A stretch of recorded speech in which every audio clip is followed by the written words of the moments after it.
My name is David Tran, and this is LuxTV, shedding and spreading light for the chiropractic student. We have chiropractor Dr. Jack Bourla in Redwood City, California. Dr. Jack graduated from Palmer West in 1997 and has been in practice for 16 years. He is a Sherman Regent on the IFCO Board of Directors and most recently was awarded the California Chiropractic of the Year. Dr. Jack, welcome to LuxTV. Thank you so much, Dave. It's great to be here. Thanks. Yeah, so let's get straight to it. How did you get your start in chiropractic? I actually got my start indirectly through my ex-wife. Interesting story. One New Year's Day morning, she woke up and was unable to move her legs.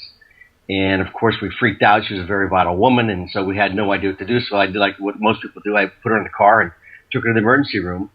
And, of course, they admitted her, they examined her, they x-rayed her, they MRI'd her, they CAT scanned her, they injected her, they medicated her. And by about 3:30 in the afternoon, there was absolutely no difference in her condition. They said this is the best they could do, and they sent us home. So I loaded her back up in the car and took her home and was quite distraught. And I got on the phone with a friend of mine. I said, gee, my wife woke up this morning, was unable to move her legs. He asked what I did, and I told him, and he says, well, why don't you call my chiropractor? And I thought, well, what's a chiropractor going to do for this? If the medical people can't take care of it, why would a chiropractor? So he said, just call. So again, this is on New Year's Day. So I called this chiropractor at 5:30 in the afternoon on New Year's Day, and he said, meet me at the office. So right away, I expected something quite different because what doctor in the right mind is going to go away from their family on a New Year's Day? Nonetheless, we went to the office. Really nice guy. He admitted us into the office, welcomed us, explained to us exactly what he was going to do and why he was going to do it. Did a very thorough evaluation of her spine and nerve system. Put her on the table. It was a high-low. Let her down. Palpated her spine, did all the things he thought he had to do. He adjusted her, and she walked out. And I thought, can we say shit? Holy crap. I was quite impressed. And so I thought that if that could happen to her with her needs, what about me, who at the time had no complaints? And so I became one of his clients too, and went there every 2 weeks regardless of how I felt, because I just knew that the nerve system, when it was unimpeded, was going to be a much better system to help me live my life. And so that was back in the early 80s. And I had spent my career I was a teacher for a couple of years at San Francisco State University. I had been a family planning counselor. I worked at Stanford running their blood center. And I was recruited by the medical doctors at the blood center to run a biotech company, in which I had done for about 10 years. And was quite successful in that. I moved up the ranks pretty quickly. I was a great employee. And left biotech because I was kind of bored and wanted to do something different, so I went and bought some restaurants. In fact, I had 3 of them. And if you want a certain way to lose money quickly, buy restaurants. It's a great way, guaranteed. So I did the restaurant business for about 5 years, and all the money that I'd made in biotech, I'd lost in the restaurant business. But the lessons were fantastic. And so I was placed in a position of inspecting my life to see where am I going to go from here. And I remembered the unbelievable experience that I had witnessed my wife undergo, and I felt so great and functioned so well with chiropractic that I thought, I'll look at chiropractic school. And fortunately, here in the Bay Area where I live, there are 2 chiropractic colleges, and I picked one of the 2. And so I went to Palmer West, and at the time was still a chiropractic college doing what we call philosophy.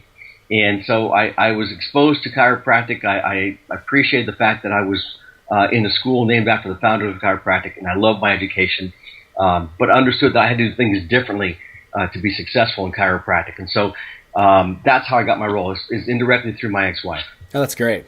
I know that, with you being kind of close to chiropractic schools, so you mentor a lot of students, you speak to a lot of students. Right. What advice would you give students to better prepare themselves for practice? That's a question that each student should be asking themselves. And of course, they're probably not ready for that question because they just don't know. But in retrospect, I think one of the things that all chiropractic students and all chiropractors should do is begin to think about how is it that we distinguish ourselves from everybody else. Our society expects that from us. We have classes, we have genders, we have races, we have religions, so everybody is kind of expected to be different, and it's no different in chiropractic school. In fact, we're separated by class, quarter. We're separated by grades, right? We distinguish ourselves by the grades. We distinguish ourselves by the techniques. We distinguish ourselves by the people that we hang out with. And society expects people to be distinguished.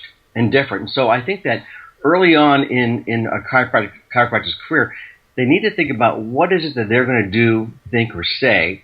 What is their practice focus going to be? How are they going to implement the things that they know best about themselves and their strengths so that they don't look like the guy next door? There's 60,000 chiropractors, and there's 60,000 different personalities, and we get that, but the practice should really be based on sound reasoning more than just the personalities. And so they need to figure out what is it that they do best, how can they do it best, hone those skills, work ethics like never before, and with that, I think that we'll see it as distinguished. I got to talk to you quickly about a lecture I went to last night with my wife. We went to Ames Research, and we listened to an astronaut, a Canadian astronaut, who was brilliant. I mean, absolutely brilliant. But he spent an awful lot of time in the space station, International Space Station, which is it's a mind-blowing experience, especially after that the movie that just came out, whose name I forgot.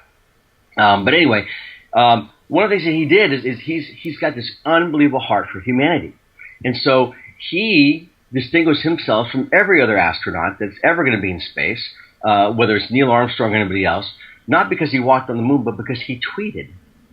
So this guy was able to tweet, and what he said was that he had a perspective of life and Earth and the universe way different than anybody else. And so he allowed people on Earth to ask him questions about what he thought while he was in space. And one guy said, could you take a picture of my hometown for me on Earth? And he thought, well, that's an interesting question. And he thought further about that and said, well, now why would he want me to take a picture of his hometown on Earth? And the reason was because this guy wanted to see how his life fit in to the bigger picture of the entire life. And so I think that what we need to do as chiropractors is we need to see how do we fit in to this big thing that we call life. It's not about your neck pain or your back pain, but how do you fit in to changing the world and make it a better place? And I think if we can start thinking about those things early on in our education, and as doctors mentoring our students to see how can we make it a bigger difference in the world, then I think that your purpose has really been taken care of. Oh, wow, that's great. I mean, I hope everyone just had some pen and paper and writing down some valuable advice from Dr. Jack. I know that you're involved with Schubel Vision seminars. Right. What makes Schubel Vision seminars different from all the other seminars out there?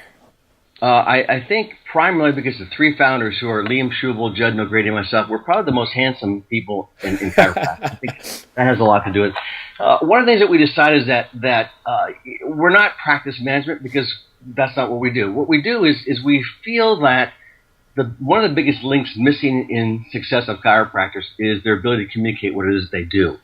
And so what we thought is, why don't we start to take a company and go to cities where college chiropractic campuses are, so we can attract as many students as we can, as many doctors as we can, and put before them some of the best communicators in chiropractic.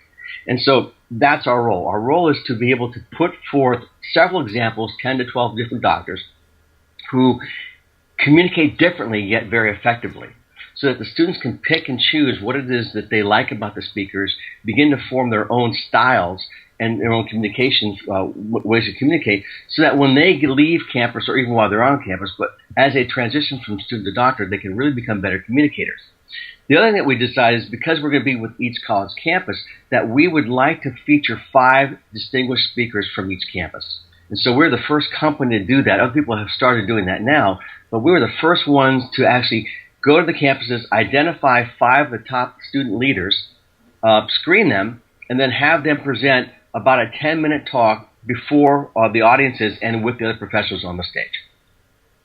So that's our goal is really to showcase excellence in communication. Oh, that's wonderful. And that's such a great resource that you guys are bringing to each of the campuses. So the students have zero excuses not to even make it, at all. Exactly. And, there are some people who actually go to the campuses just to speak. Excuse me one second, I'm a little bit thirsty.